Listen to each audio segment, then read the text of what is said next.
as I heard it, we were going out to do a string of, when it was originally pitched to me personally, like, hey, do you guys want to go do 20 shows and do a little reunion tour? I'm like, well, okay, let's see. Let's see about that. Let's get together, and got together with Raul for dinner and to talk about it. And he had this in his back pocket. Oh, by the way, I have a record, and Scott Bruschetta wants to put it out, and let's go into the studio. I'm like, oh, okay, this is a totally different thing. But had we just gone out and done that, then that's kind of what it would have been, that band from the 90s doing a reunion tour.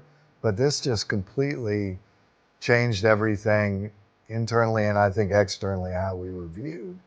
It set the tone just when we first got in the studio. Instead of going and rehashing old songs, we went in and created right from the beginning. We serve the groove of the song, and if it, whatever it needs, whatever it takes to get it across is what we do, and that's when you work like that. That's a to me that's a real pleasure, and that's where you get to make records like In Time, and I'm as proud of that record as of anything that we've ever done. Mm-hmm.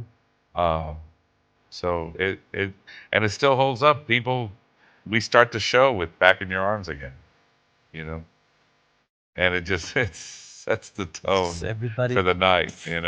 All those songs, that album matters a lot to our fans, and it also brought in new fans because you can leave out some of the old catalog and nobody bats an eye, but if you leave out some of the songs from this new era, and especially songs from In Time, which was the first album back, you're gonna hear about it the next day on Twitter or wherever.